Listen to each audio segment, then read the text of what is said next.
नरसिंह मंदिर भाखड़ा के माननीय संत श्री विकास दास जी महाराज, हमारे यहाँ के लोकप्रिय विधायक जो 4 बार विधायक और 3 बार प्रदेश भारतीय जनता पार्टी के अध्यक्ष रहे आदरणीय भाई सतपाल सिंह सत्ती जी, पूर्व में मंत्री रहे और जसवा प्रागपुर के लोकप्रिय विधायक आदरणीय भाई विक्रम ठाकुर जी, हमीरपुर संसदीय क्षेत्र के सह प्रभारी माननीय सुमित शर्मा जी, हमारे जिला के महामंत्री भाई राजकुमार पठानिया जी, अशोक कुमार जी, हमारे जिला परिषद की अध्यक्ष आदरणीय बहन नीलम कुमारी जी, हमारे मंडल के सम्माननीय अध्यक्ष आदरणीय भाई हरपाल सिंह भोगी जी, महिला मोर्चा की अध्यक्ष आदरणीय अनु ठाकुर जी, पूर्व में रहे अनुसूचित जाति मोर्चा के प्रदेश अध्यक्ष आदरणीय भाई प्रवीण बत्रा जी, हमारे प्रदेश कार्य समिति के सदस्य आदरणीय राम कुमार सैनी जी, मंडल के महामंत्री भाई महेंद्र सिंह जी, ट्रक यूनियन के प्रधान आदरणीय अविनाश मनन जी, हमारे यहाँ पर उपस्थित सभी चुने हुए प्रतिनिधि, पार्टी के सभी पदाधिकारीगण, आदर योग्य मेरे सभी भाई और बहनों, और ऐसे हमारे पार्टी के वरिष्ठ जो कार्यकर्ता जिन्होंने पार्टी को सींचा और यहाँ तक बैठाया, आज मंच पर हमारे मंच की शोभा को बढ़ाने में आप सबके चरणों में प्रणाम करता हूँ। आपका बहुत बहुत स्वागत, अभिनंदन करता हूँ। भाई और बहनों, हमीरपुर हिमाचल प्रदेश मेरी संघर्ष भूमि भी है, कर्म भूमि भी है, जन्म भूमि भी है, और हिमाचल की इस देवभूमि वीर भूमि में भारतीय जनता पार्टी ने फिर एक बार मुझे हमीरपुर संसदीय क्षेत्र से भाजपा का उम्मीदवार बनाकर आप सबके नेतृत्व में चुनाव लड़ने के लिए उतारा है, और इस पन्ना प्रमुख सम्मेलन में आप सब मुझे आशीर्वाद देने आए हैं और इसके आगे चुनाव अभियान को गति देने वाले हैं। मैं आप सभी को कोटि कोटि प्रणाम करता हूं, आप सबको नमस्कार करता हूं। भाई सतपाल सत्ती जी, जब मुझे 2008 में पहली बार लोकसभा के उपचुनाव में टिकट मिला, 14वीं लोकसभा में, तब भी मैं जब सबसे पहले आया तो मैंने शीश कहीं पर आकर झुकाया और आशीर्वाद लिया तो यही देहला के गुरुद्वारे में आकर किया था। जो बोले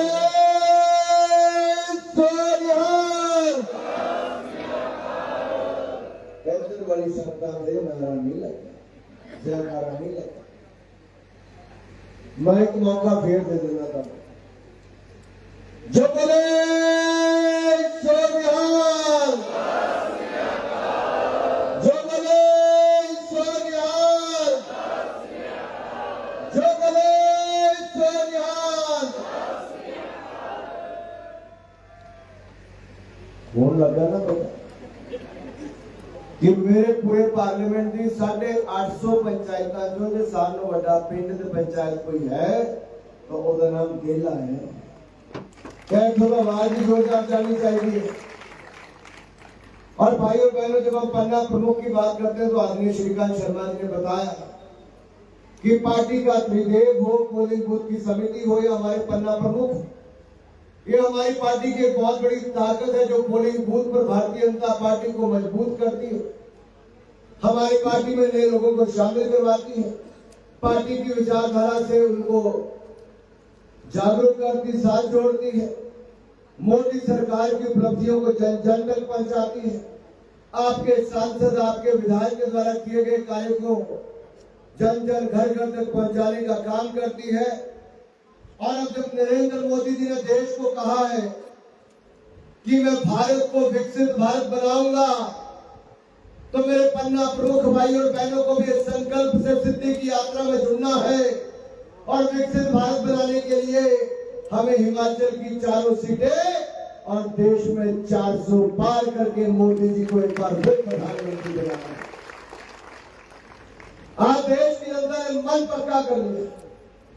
जिस राज्य से माननीय श्रीकांत शर्मा जी आते हैं उस देश की सबसे ज्यादा 80 सीटें वहां से। आप कल्पना करो कि नेहरू गांधी परिवार के हाथ पैर फूल गए कांग्रेस पार्टी के कि उन 80 सीटों में से 2 सीटों पर भी अपने परिवार के उम्मीदवार नहीं लड़ा पाए, तो सारी उम्र उनकी पिछली सीटें अंत तक इंतजार करते रहे, लड़े ना लड़े, लड़े ना लड़े।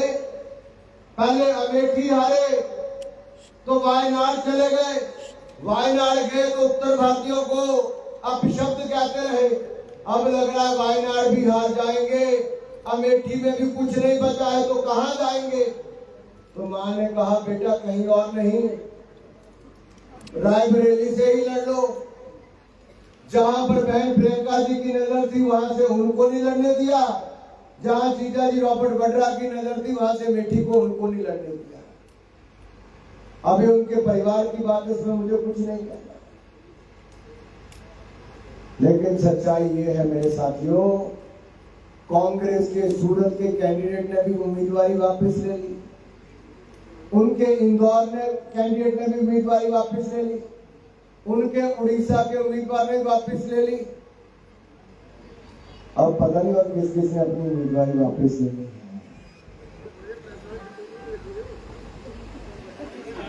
आ जाओ जी, आ जाओ।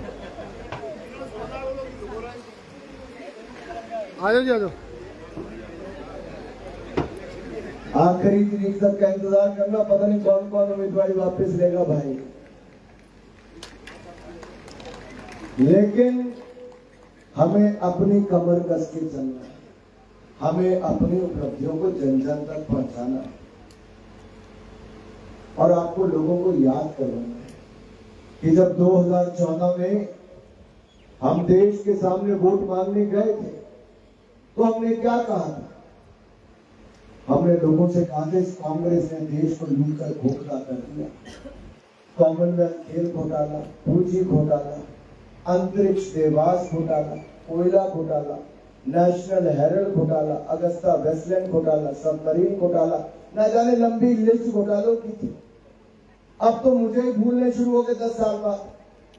तो जो आपके यहाँ पे 18 साल से 22 साल वाले हैं जिन्होंने पहली बार मतदान करना है, उनकी उम्र तो उस समय 8 साल और 12 साल रही हो, उनको तो इन घोटालों का पता ही नहीं होगा। उनको तो लगता होगा देश सदा अच्छा ही चलता रहा जैसे मोदी जी ने ईमानदारी से सरकार चलाई।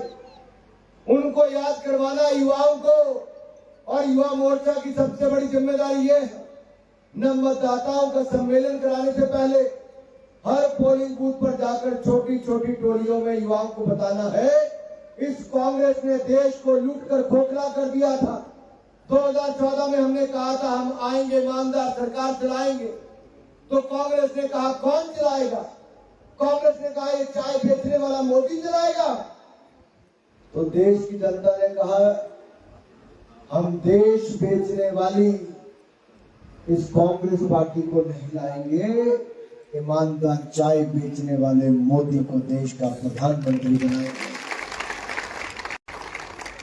आज मैं आप सबके सामने पूछता हूं, अपने प्रभारी जी के सामने पूछता हूं, अपने सती जी के सामने पूछता हूं, आप में से किस किस को लगता है मोदी जी ने ईमानदारी के साथ देश चलाया? तो अपने दोनों हाथ खड़े करके बताएं, किन किन को लगता है ईमानदारी से मोदी जी ने देश चलाया? मेरे भाई और बहनों, 10 साल में एक भी घोटाला नहीं होने दिया। ना मोदी पर कोई आरोप लगा पाया, ना नरेंद्र मोदी के किसी मंत्री पर कोई आरोप लगा पाया। ईमानदारी से सरकार चलाई और 10वें नंबर पर देश की अर्थव्यवस्था थी, अब उसको दुनिया की 5वीं बड़ी अर्थव्यवस्था बनाने का काम करती। अब 5वें नंबर पे आगे टिके रहना कि आगे बढ़ना है? आगे बढ़ना है ना, तो ब्रेक नहीं लगनी चाहिए। स्थिरता, निरंतरता बहुत आवश्यक है, और निरंतरता तब है जब नरेंद्र मोदी जी की पूर्ण बहुमत की सरकार एक बार फिर आए। और मैं आपको विश्वास दिलाता हूं आप तीसरी बार मोदी जी को देश का प्रधानमंत्री बनाइए। हम भारत को अगले 3 सालों में दुनिया की तीसरी बड़ी अर्थव्यवस्था बना देंगे। मैं एक दिन चिंतपूर्णी में भाषण दे रहा था, तो भाषण देख रहा था, माता जी ने कहा, मैं काका बाकी गल्ला था मनिया तीजी अर्थव्यवस्था बन भी जाएगा तो सानू की मिलना। मैं क्या मां जी तुम चंगा सवाल पूछे कि ਤੁਹਾਨੂੰ ਕੀ ਮਿਲਣਾ। जिद्दां पिछले 10 सालों ਦੇ ਵਿੱਚ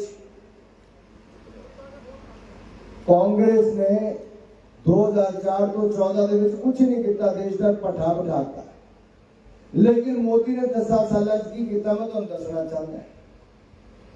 कांग्रेस नारा लगाती रही गरीबी हटाओ गरीबी हटाओ। मोदी जी ने 10 सालों के विच 25 करोड़ गरीबों को गरीबी रेखा तो बाहर कढ़ने का काम किया, उन्होंने मान सम्मान किया। मैंने उनको बताया माँ जी अभी तो हम एक लड़खड़ाती चरमराती अर्थव्यवस्था को यहाँ तक लाए, अब तो गति पकड़ने का समय आया। जैसे आप गाड़ी चलाते हो पहले गियर के बाद टाइम लगता है, दूसरे गियर में, दूसरे से तीसरे में, लेकिन जब चौथे से 5वें में गाड़ी जाती है तो फराटे मारती जाती है। तो वैसे ही सरकार है, शुरू में समय लगता है पुरानी व्यवस्थाओं को सुधारने का। अब तो गाड़ी पटरी पे आ गई है, अब तेज रफ्तार से भागने का समय देश की पटरी। इस विकास को हमें और तेजी से आगे ले जाना है। पहले जैसे आपके यहाँ पर हिमाचल एक्सप्रेस चलती थी, लेकिन मोदी सरकार ने 10 सालों में वंदे भारत एक्सप्रेस चलाने का काम भी किया है। मेरे भाइयों का ये देश की सबसे आरामदायक और सबसे तेज चलने वाली ट्रेन, आधुनिक ट्रेन। मैंने माँ जी को कहा माँ जी मैं आपको छोटा सा उदाहरण देता हूँ, 4 करोड़ गरीबों को पक्के मकान बनाकर दे दिए, और अगले 5 सालों में मोदी जी ने 3 करोड़ पक्के मकान और बनाने की गारंटी दे दी है। मेरे मुन्ना को भी और ज्यादा पक्के मकान मिलेंगे।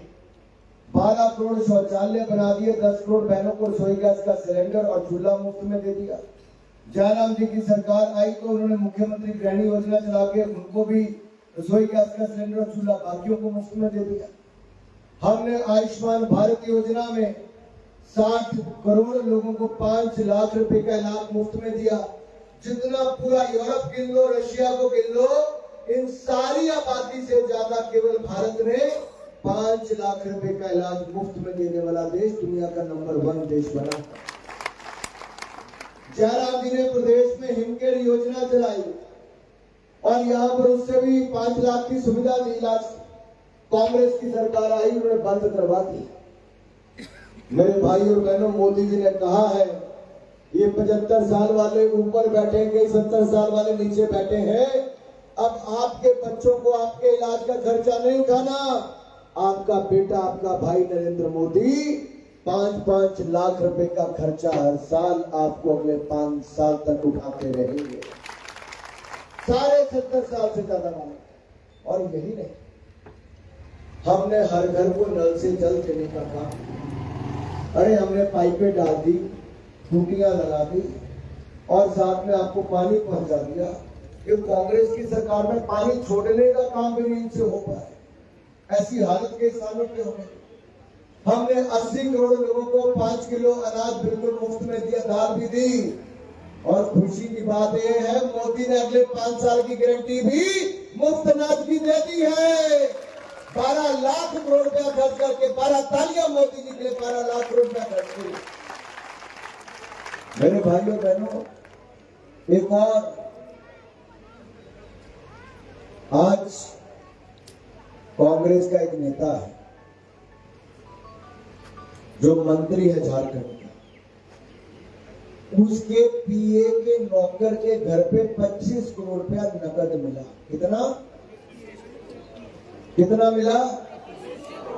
और जोड़ता लाओ और गिनते टाइम लग गया। 33 हो गया, गिनती जारी है, अभी 33 पे पहुंच गए। आपको याद होगा आज से 4 महीने पहले कांग्रेस के एमपी के घर पे झारखंड में पैसा पकड़ा गया था, कितना? 350 करोड़।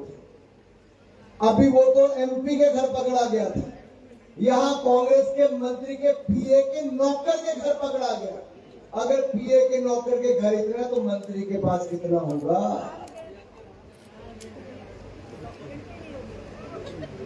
कांग्रेस वाले खाने में खुल के हैं।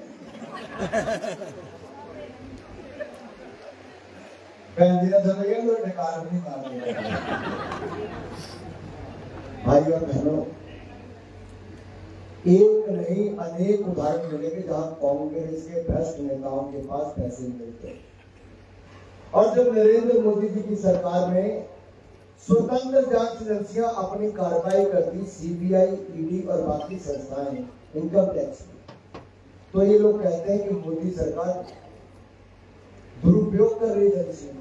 मैं आपसे पूछना चाहता हूं, मीडिया के सामने पूछना सबसे, क्या भ्रष्ट नेताओं के खिलाफ जांच होनी चाहिए कि नहीं?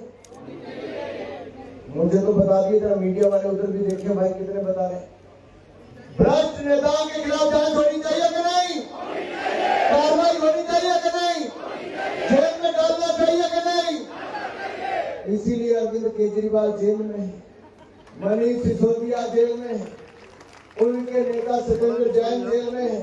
अरे भाई, इकलौती पार्टी ऐसी आम आदमी पार्टी है जिसका जेल मंत्री भी जेल में, स्वास्थ्य मंत्री भी जेल में, शिक्षा मंत्री भी जेल में, उसका शराब मंत्री भी जेल में, उप मुख्यमंत्री भी जेल में, और कट्टर बेईमान मुख्यमंत्री अरविंद केजरीवाल भी जेल में है।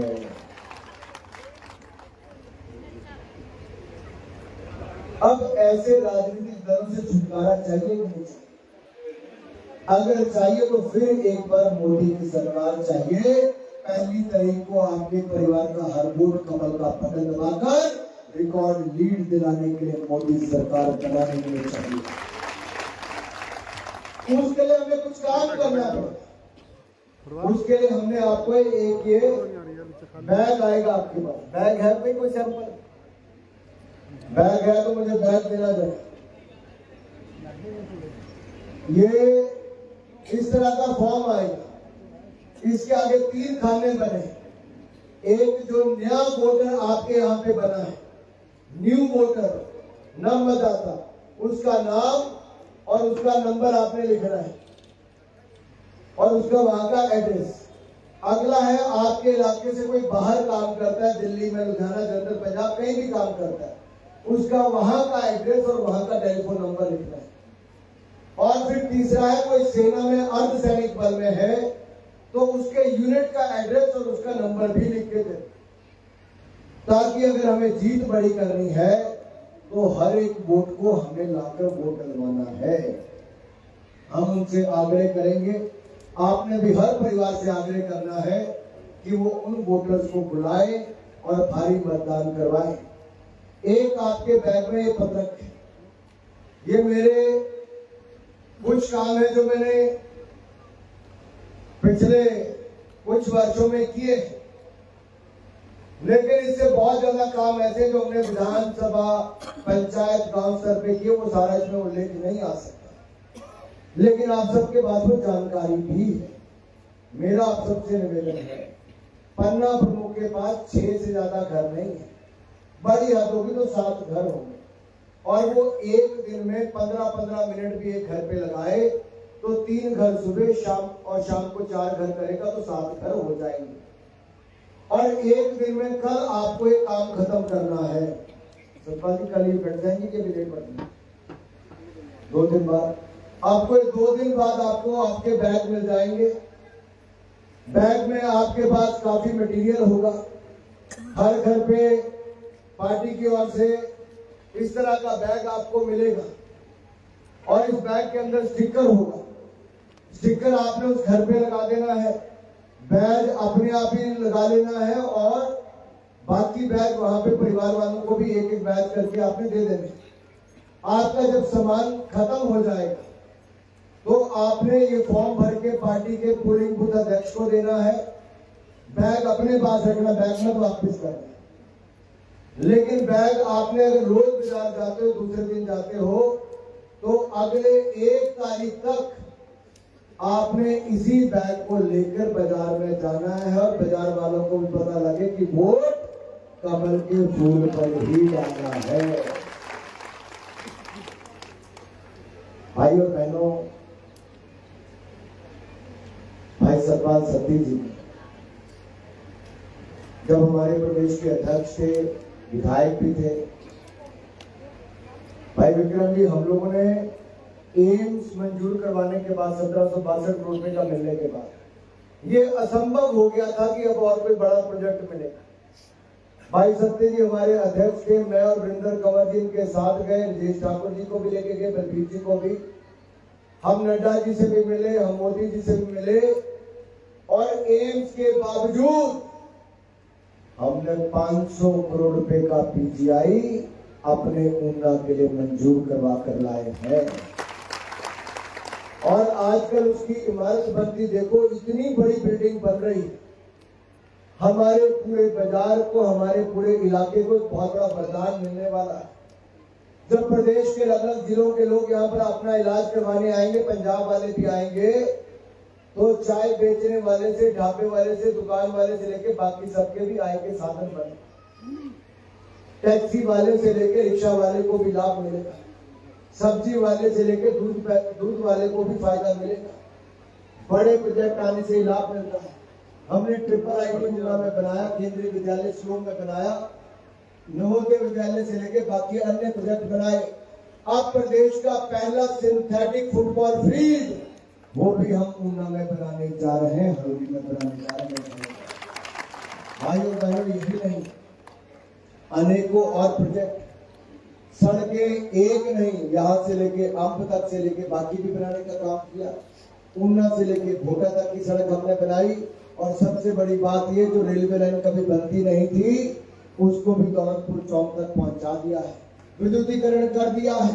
एक ट्रेन नहीं, अब हमारे यहाँ से नांदेड़ साहब के लिए, महाराष्ट्र के लिए भी ट्रेन चलती है, कलकत्ता के लिए भी ट्रेन चलती है, हरिद्वार के लिए ट्रेन चलती है, वृंदावन मथुरा जहाँ पे श्रीकांत जी का घर है वहां के लिए ट्रेन चलती है, हमारे महाकालों उज्जैन के लिए ट्रेन चलती है, आगरा, ग्वालियर, इंदौर के लिए ट्रेन चलती है, खाटू श्याम जाना तो राजस्थान के लिए ट्रेन चलती है।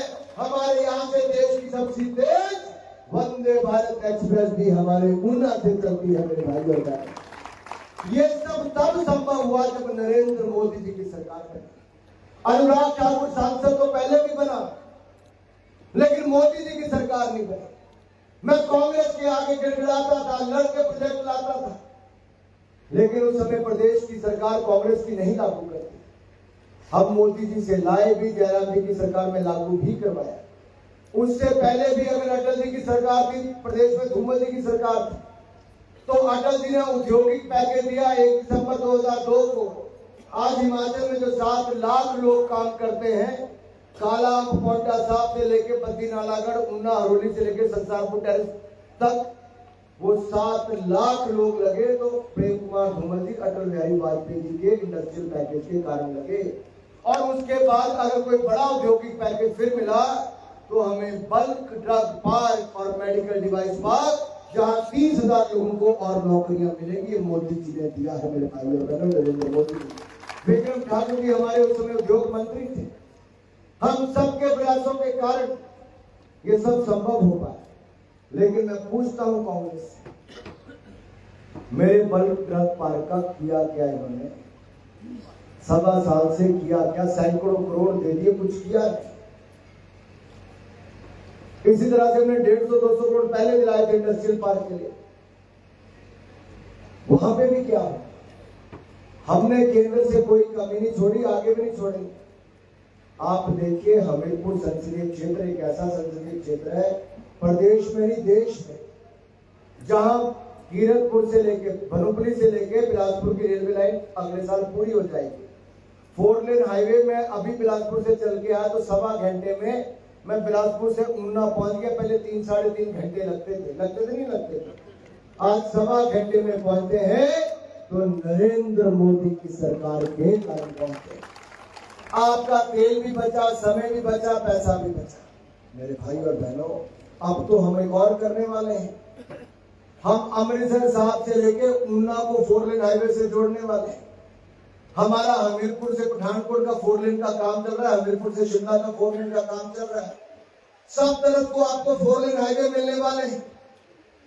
मेरे उन बुजुर्गों ने जिन्होंने अपने जीवन के 70-75 साल बिताए, जिन्होंने कभी जीवन में सोचा नहीं था कि कभी रेलवे लाइन में आवाज सुनेंगे, कभी 4 लेन हाईवे देखेंगे, पीजीआई अस्पताल यहाँ पर देखेंगे, इंजीनियरिंग कॉलेज से लेकर 2-2 मेडिकल कॉलेज अपने इलाके में खुलता देखेंगे।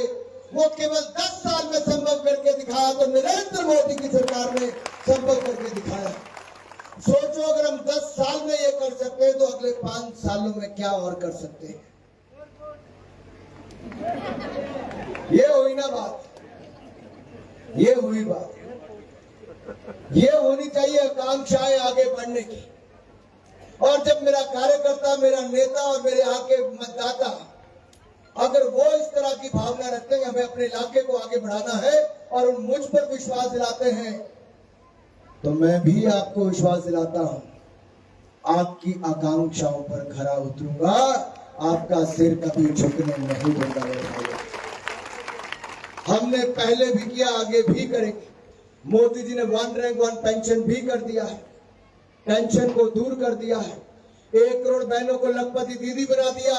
मेरी ऊना की ही बहनें आई थी चिंतपूर्णी के मंच पे, कहा पाजी साडा नाम लेके बोल दियो, असी 15 दिन दिल्ली हार्ट कैंप लगा के आए, असी भी मोदी जी ने लखपति दीदी सानू बनाता, साडा नाम लेके बोलो। इतना कॉन्फिडेंस मेरी बहनों में था कि 15-20 दिन वहां पे अगर अपना स्टॉल लगा कर आई तो 1 लाख से ज्यादा की कमाई करके आई।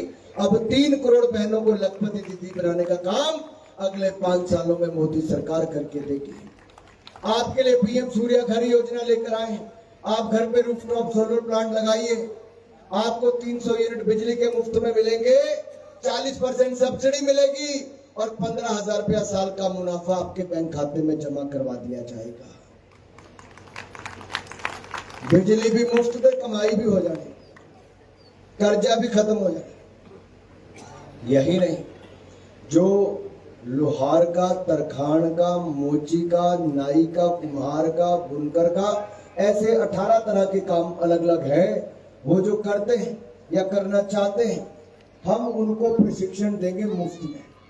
500 रुपए दिहाड़ी देंगे जब तक प्रशिक्षण है, और प्रशिक्षण पूरा होने पे सर्टिफिकेट भी देंगे। 15,000 रुपए की किट मुफ्त में देंगे और 3 लाख रुपए का लोन मोदी की गारंटी पे कम ब्याज दर पे भी देंगे आपको।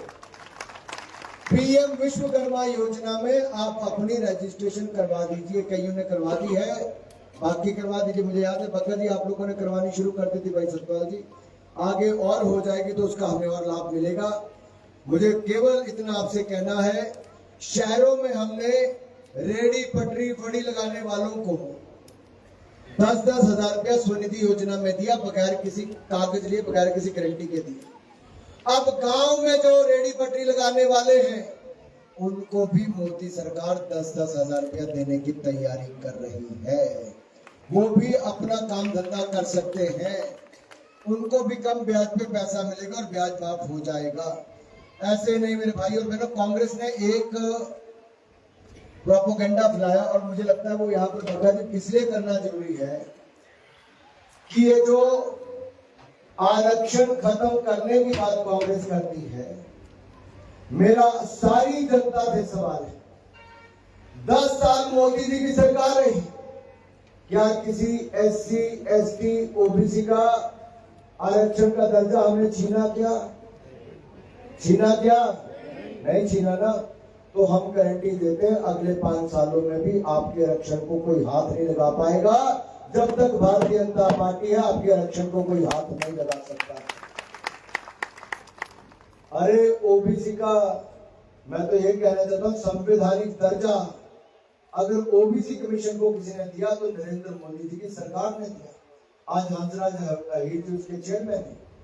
कांग्रेस ने तो SC, ST, OBC का 5% आरक्षण छीनकर मुस्लिम समुदाय को कर्नाटक में, आंध्र प्रदेश में, तेलंगाना में देने का प्रयास।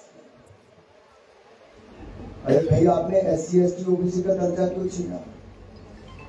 हम अपने SC, ST भाइयों को भी विश्वास दिलाते हैं, OBC को, जब हमारी सरकार बनेगी तो उनको न्याय दिला के उनका वापस आरक्षण उनको 5% कोटा दिलाएगी, तो भारतीय जनता पार्टी ही दिलाएगी।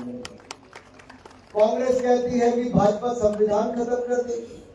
अरे कांग्रेस वालों, आपने तो संविधान निर्माता को ही खत्म कर दिया। बाबा साहब अंबेडकर को आपने कांग्रेस पार्टी से निकाल दिया, चुनाव हरा दिया, अपमानित किया, प्रताड़ित किया, पीड़ित किया।